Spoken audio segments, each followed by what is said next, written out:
The patient is positioned supine. Tilt the head back on the C1 joint while keeping the mouth closed. The head should remain in the neutral position. The chin lift elevates and anteriorly displaces the hyoid bone away from the pharyngeal wall. Open the mouth slightly. Depress the mandible with thumbs. Grip the mandibular rami with your fingers and lift the mandibular teeth over and in front of maxillary teeth. This is a two-handed technique.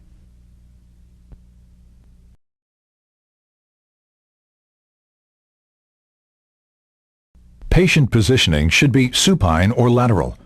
Open the patient's mouth. Place the tongue blade at the base of the tongue. Draw the tongue anteriorly to lift it off the pharynx.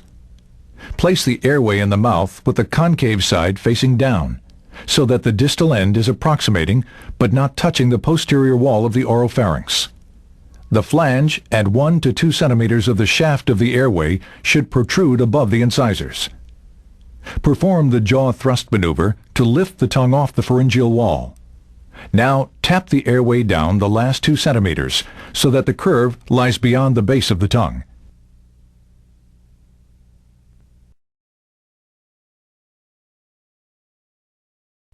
Anesthesia is administered when placing the nasal airway device. The patency of the nares should be gauged by inspection and the mirror test, condensation. A topical slurry composed of 10 milligrams phenylephrine in 10 milliliters of 2% lidocaine jelly is applied. This provides anesthesia and vasoconstriction of the nasal airway.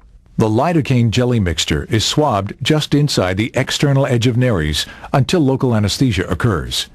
Gently place successive swabs deeper into nares until 3 swabs can comfortably be placed simultaneously to the level of the posterior nasal wall. If 3 cotton swabs can be accommodated, then a 7.5 millimeter airway will pass.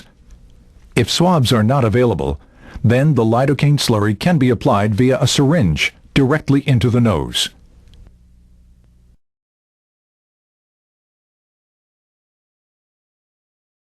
The patient positioning may be supine, lateral, or sitting.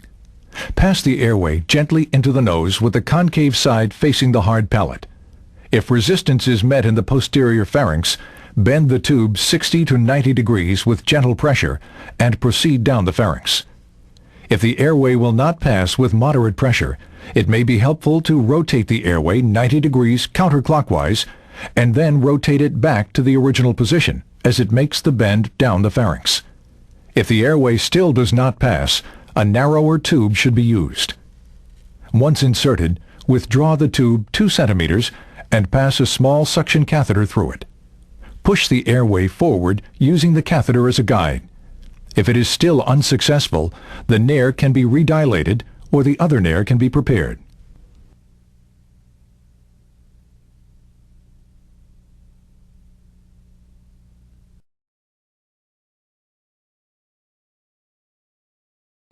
Positioning should be supine. Place an oral or nasal airway.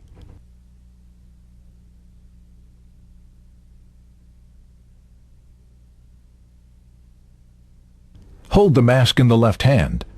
With the thumb and index finger, grip the mask around the rim of the mask with the body of the mask fitting into the left palm. Place the narrow end of the mask over the nose. Avoid pressure on the eyes. Lower the body of the mask to the face so the chin section of the mask rests on the alveolar ridge. Seal the contact areas with the midsection of the face by pulling the mandible up into the mask with the curled fingers of the left hand. Then deliver intermittent breaths with the right hand on the ambu bag. In a spontaneously breathing patient, time the delivered breaths to coincide with the patient's inhalations. In the tachypnic patient, alternate the assisted breaths with spontaneous respirations. Buccal gauze sponges can be placed in the cheeks of an edentulous patient to improve fit to the face.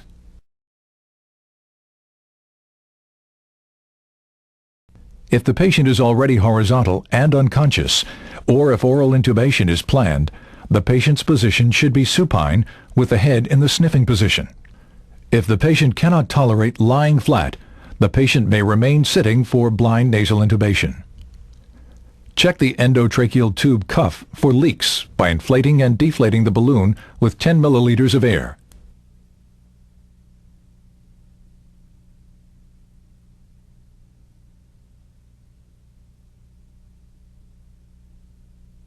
Check the laryngoscope to ensure the light is functioning.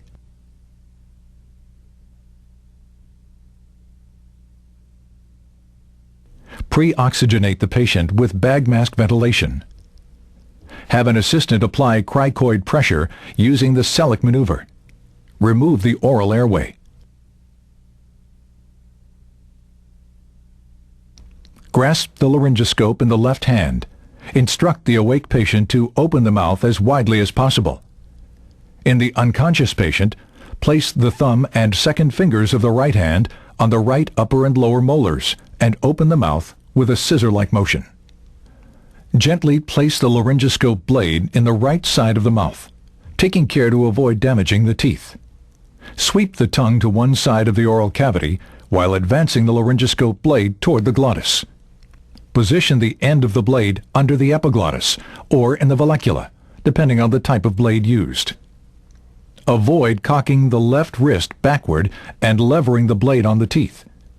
Lift the laryngoscope handle straight up till the vocal cords are visualized. Pass the styletted tube with the cuff deflated into the right side of the mouth and through the vocal cords. Remove the stylet as the cuff passes through the vocal cords. Then place the endotracheal tube so that the cuff is just distal to the cords and cannot be seen between or above the cords. Inflate the balloon with 5 to 10 milliliters of air and hold the tube firmly in place at the lips. Now, place an end-tidal CO2 monitor in the breathing circuit between the tube adapter and the ventilator bag. Gently give several breaths. Watch the chest for expansion. Check a minimum of 6 breaths for measurement of CO2 on the CO2 monitor. This is to ensure that CO2 returned to the breathing circuit has a pulmonary source and is not insufflated air from the stomach. Listen for bilateral breath sounds over the chest and for an absence of sounds over the gastric area. If all clinical signs point to intubation of the trachea, the assistant may then release the cricoid. Tape the tube securely and carefully place a bite block in the awake patient to avoid obstruction of the tube from biting. Obtain a chest X-ray to check endotracheal tube placement. If more than one intubation attempt is necessary, the patient should have a 100% oxygen bag mask airway re-established between attempts.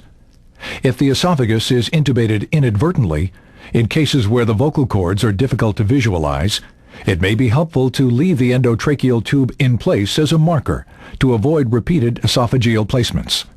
Inadequate mouth opening is the most common mistake, making laryngoscopy difficult, as well as greatly increasing the risk of damage to the teeth. Nasal intubation is generally done in the awake, spontaneously breathing patient when there is an advantage to avoiding laryngoscopy, such as with a cervical neck fracture. Check the endotracheal tube cuff for leaks by inflating and deflating the balloon with 10 milliliters of air.